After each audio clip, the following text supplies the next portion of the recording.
Es un placer saludar al profesor Jens Juul Holst, el profesor de la Universidad de Copenhague que acaba de ganar el premio Princesa de Asturias. Él es uno de los científicos que trabajó el impresionante descubrimiento de luchar contra los niveles de insulina, de eliminar el placer de comer por la vía del Ozempic. Professor, thank you very much for your time, and first of all, thank you for your study, for your Ozempic, and for your prize. Welcome. Thank you very much. Thank you very much. Bueno, David, ¿hace más o menos cuándo comenzó la investigación? Yes, Mr. Holst, we would like to know, when did this investigation begin? It's a long time ago. So we actually found the GLP-1 molecule back in 1986.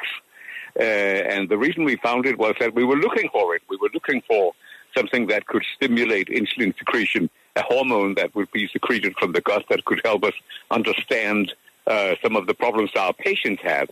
So we were simply looking for it and using a number of observations to guide us to find this hormone. So this was in 1986.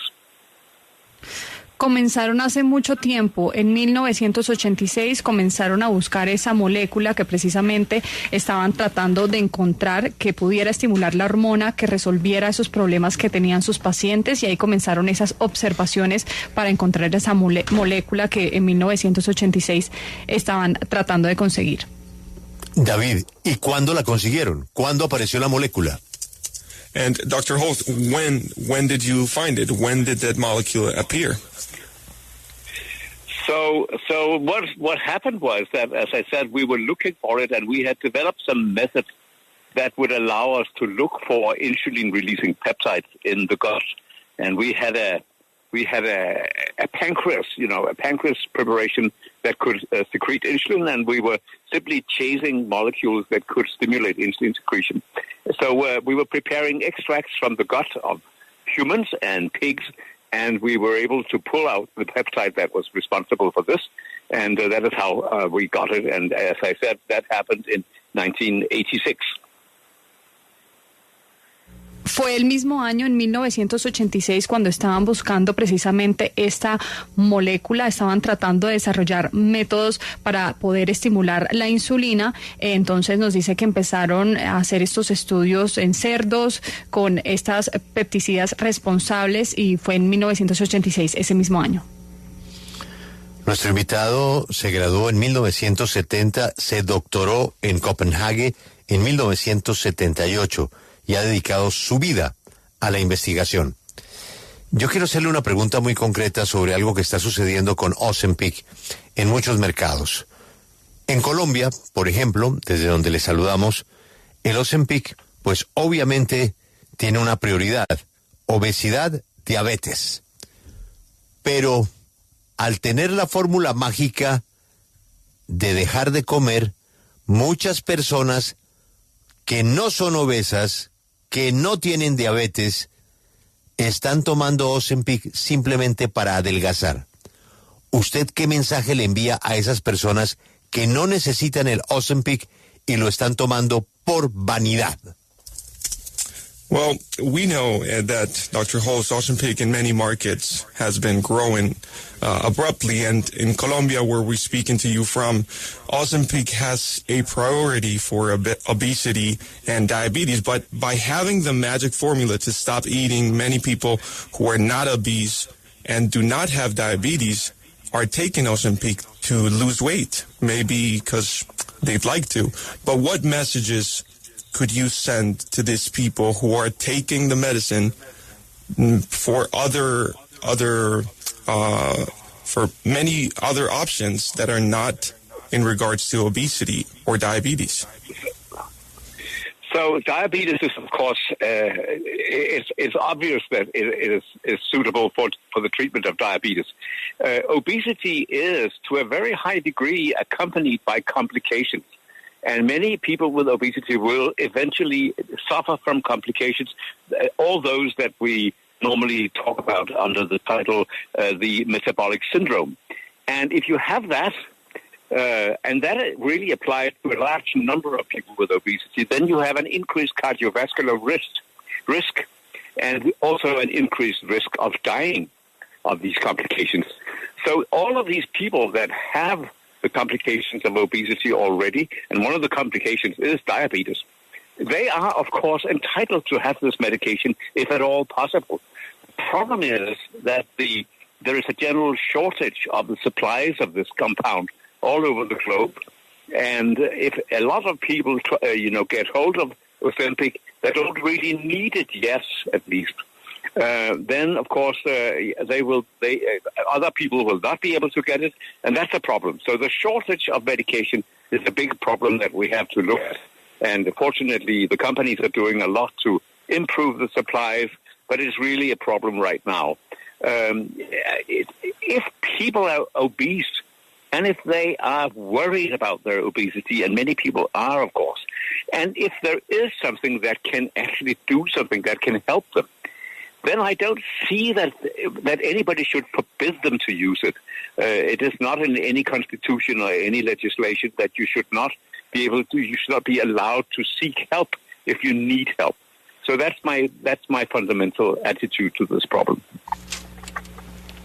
Nos dice que este tratamiento, por supuesto, es para la diabetes, pero también nos dice que la obesidad en la obesidad y personas que sufren de la obesidad puede ser beneficioso por las complicaciones que trae la obesidad. Nos dice que las personas con obesidad pueden sufrir del síndrome metabólico. Esas personas tienen un riesgo mayor cardiovascular, tienen por supuesto un riesgo más alto de morir por todas las complicaciones que trae, incluida la diabetes. Entonces nos dice que esta medicación puede ser beneficiosa para esas personas con obesidad que tienen consigo otras enfermedades o padecen un riesgo mayor de padecer de estas enfermedades que acompañan la obesidad, y nos dice que el problema no es que estas personas lo usen, es que hay poca medicina en el mundo, hay una escasez de esta medicina, de este medicamento, y pues nos dice que sí hay personas que están usando Ozempic sin necesitarlo todavía, y eso ha llevado también a esta escasez de medicamento. Las compañías están trabajando para resolver ese problema de suministro, pero pues sí reconoce que es una complicación que tienen ahora mismo.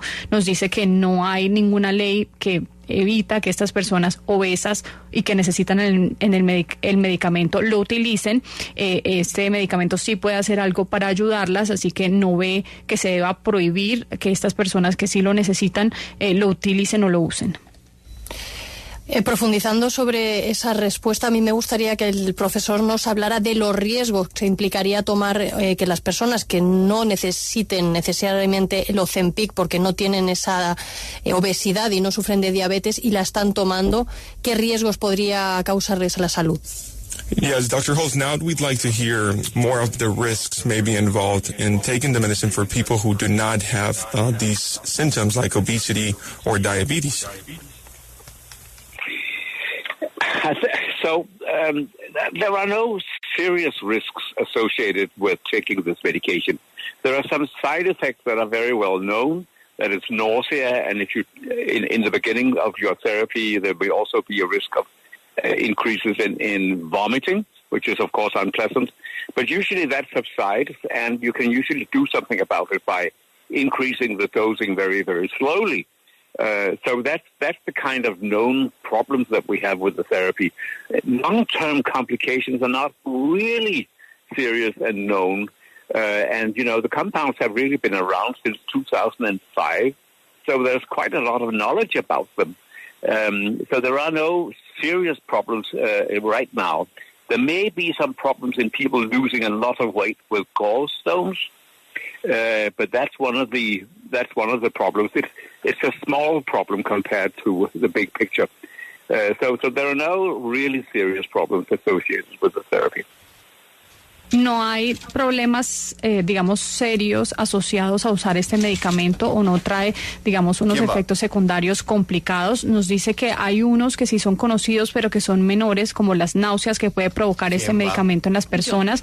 Nos dice que también comienzo de la terapia o al comienzo de la terapia puede tener un aumento en el vómito. Por supuesto, esto no es placentero, pero se puede hacer algo para que esto se disminuya, como por ejemplo aumentar la dosis poco a poco, de manera paulatina, para que no cause este efecto en el paciente. Nos dice que a largo tiempo complicaciones serias no se conocen hasta el momento. Este medicamento se está aplicando desde el año 2005, así que pues ya se lleva usando un gran tiempo y no han podido, digamos, establecer problemas serios en el momento. Profesor, usted advirtió hace un tiempo que el precio a pagar por usar este medicamento era llevar una vida muy aburrida y aseguró que algunos pacientes por esto se dan vencidos en 2 años. ¿Esa tendencia ha cambiado, la tendencia al abandono? You warned maybe that the price to pay was maybe that this could lead to a very boring life and this could lead to maybe feelings of abandonment. But do you still feel that this tendency is something that it's occurring? It has not been sufficiently investigated. What we do know is that quite a lot of people stop taking the medication once it has been prescribed for them. So we already know that after a year, only about 40% continue on the medication. This is already a lot better than other therapies for obesity. But it's still puzzling why only 40% stay on the medication. And one good explanation for this, of course, is the price, which these data are from America, and the price is high. And so it is really a problem with this high price. And I really clearly acknowledge that this may be a problem. But the other problem may be that people get disappointed about the effects, because what happens is that you lose some of the interest in food, you lose some of the appreciation, and you lose some of the reward of food intake. And that may be intolerable in the long run for people. It's not a serious side effect at all, but it is a consequence of this kind of medication. And for some people, this may represent a problem. It is not well investigated so far, but it could be a problem. Nos responde que ese tema no se ha investigado lo suficiente, pero nos dice que muchas personas, una vez les prescriben este medicamento, lo dejan de tomar. Solo después de un año el 40% continúa, digamos, suministrándose o aplicándose este medicamento. Es mucho mejor, dice él, que otros tratamientos de obesidad, que abandona un porcentaje mucho más alto. La explicación por qué solo el 40% se queda puede ser por el precio bastante alto, que ellos reconocen es un problema, y otro de los problemas o de las explicaciones que tiene de las personas que abandonan este medicamento o el tratamiento es porque si pierden ese interés en la comida, el gusto por la comida, entonces no es algo que toleren a largo plazo. No cree que es un efecto secundario tan serio, pero sí es una consecuencia del medicamento que para algunos representa un problema. Algunos han hablado de efectos sorpresivos, por ejemplo, el aumento de la fertilidad en las mujeres. ¿Qué han descubierto en ese campo? ¿Hay efectos que ellos no esperaban? ¿Son reales estos efectos que no necesariamente son negativos? ¿Qué saben de eso? Some people have talked about the surprising maybe effects that this medicines could have. For example, the increasing in women's fertility. Did you guys foresee this, and are these surprising effects actually true, or which other surprising effects have you guys been seeing? So the most important here is to say that any weight loss in people with the polycystic ovary syndrome, the infertility, which is very common in females, any weight loss in this condition will improve the chances of getting pregnant. And that is very, very well known. So this was completely predicted before. And it was not advised to people that planning pregnancies should take this kind of medication. And it still isn't advised because although, fortunately, we haven't seen any problems with malformations of the offspring so far, but there there remains perhaps very, very small, perhaps very insignificant risk, and it's not worthwhile running this risk. So as a simple precaution, one should probably not take the medication if one is planning pregnancies. But the increase in pregnancies that is observed is a natural consequence of the weight loss.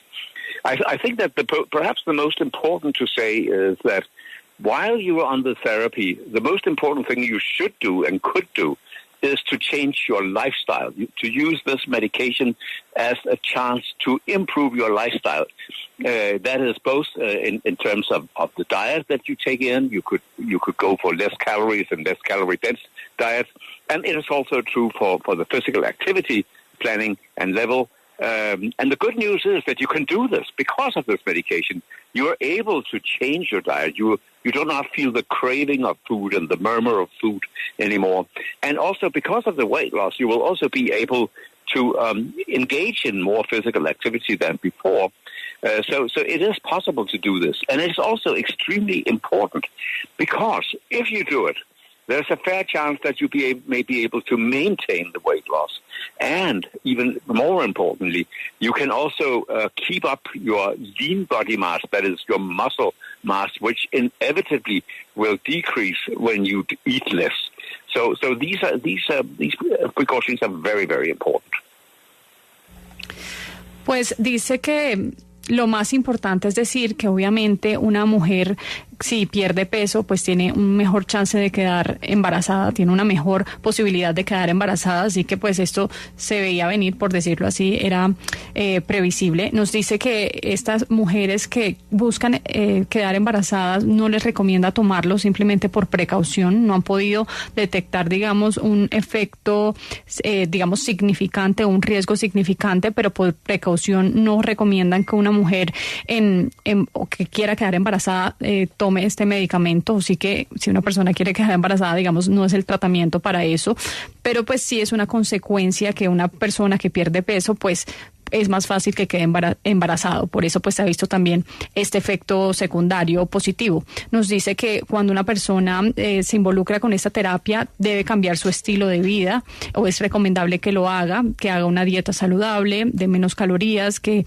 incluya actividad física, y este medicamento, digamos que facilita todo este cambio de estilo de vida, porque pues obviamente si pierden peso pues pueden hacer con mayor facilidad actividad física, y eso también lo facilita. Entonces nos dice que hay que también tener otras, digamos, precauciones, porque cuando uno pierde peso pierde masa muscular, así que hacer ejercicio ayuda a que esta masa muscular se pierda mucho menos, y son precauciones que se pueden tener cambiando el estilo de vida, que este medicamento pues ayuda a mantenerlo.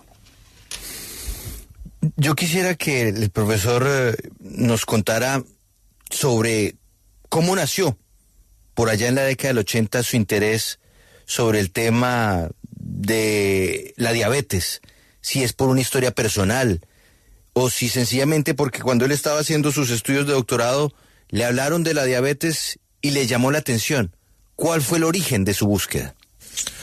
We'd like to know, Dr. Holst, well, how did this interest in the topic of diabetes arise in your life? Whether is it because of a personal story maybe, or because somebody told you about diabetes in that moment, it just brought your attention? We'd like to know what pursued those interests in you back then.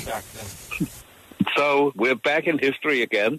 And, what happened was that I was a young doctor training in surgery, actually. And we were treating people with duodenal or gastric ulcer diseases. And some of our patients developed low blood glucose, hypoglycemia, after the operations. And I wanted to know why. And that's why we focused on some of the cells in the gut that were producing apparently hormones that could regulate insulin secretion. And that's how we got interested in this. This also is what we call the incretin hormones. And the incretin hormones are important for insulin release in healthy individuals. And the incretin effect is very severely deteriorated in people with diabetes. So it was natural for us to continue with this work, to look for diabetes also. But of course, it took a long time to find out how much this peptide could do, the predictions was that it would not be very effective at all in people with diabetes. That was the general experience. So it took a lot of work to demonstrate that it actually did work in diabetes. And then it also took a lot of work to find ways of using it for practical treatment, because the peptide is destroyed almost immediately from the circulation with a half-life of 1 to 2 minutes. So there was a lot of work to do before this could actually be done.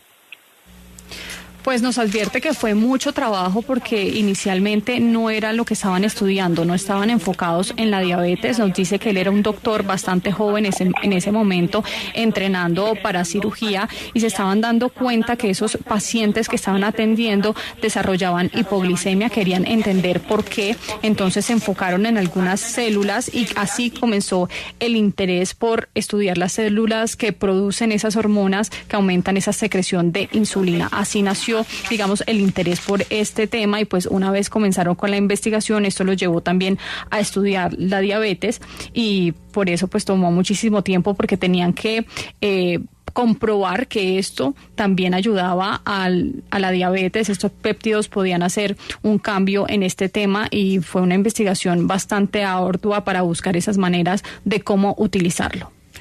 David, yo quiero preguntarle al profesor si ellos siguen trabajando en perfeccionar esta molécula precisamente para quizás eliminar esos leves efectos adversos como eventuales vómitos y demás que ya nos dijo provoca. Yeah, we'd like to know, Doctor, also if you guys are continuing the working on perfecting that molecule, perhaps to avoid those side effects, those negative side effects that it might have, like vomit or amongst others. Yes, we are very much interested in this, and we are very much interested in hormonal combinations that could probably influence this. And we are very much interested also in the effects of bariatric surgery, which, as you know, is a fantastic therapy, both for obesity and for diabetes. If you have diabetes, it goes away after surgery very often. And the interesting thing is that the mechanisms here are rather similar. It is also the gut hormones, and in particular, GLP-1, which is responsible for at least some of the weight loss, maybe all of it, after these surgeries. So we're looking very much at these mechanisms and trying to see if we can stimulate the release of the hormone from the individuals themselves, their own hormone, if we can find a way to do that. And in that way, we can avoid surgery, and we can also perhaps avoid using these synthetic molecules, and perhaps we can get by with less side effects with this way. So this is the active research field in our laboratory. Pues están enfocados ahora mismo en su laboratorio en eso, en cómo poder evitar esas moléculas sintéticas, poder estimular esas hormonas en el cuerpo. Nos dice que pues esas hormonas influencian estos efectos secundarios. Nos dice que también han estudiado el tema de la cirugía bariátrica, que pues ha sido muy beneficiosa, como sabemos, para la obesidad, para la diabetes, que también se va después de esta cirugía, como lo que han visto. Entonces están mirando en mecanismos similares para trabajar relacionados con estas hormonas, específicamente de la GLP-1, que es la que más ayuda en este tema, y pues así hacer que estos efectos secundarios se vayan. Así que están enfocados ahora en esa parte del estudio. O sea, David, que los cirujanos de estómago, los bariátricos, no tienen por qué preocuparse. ¿Esas cirugías no serán reemplazadas por Ozempic? So right now, our host would like to know, so the stomach surgeons, for example, they wouldn't have to be worried about Ozempic?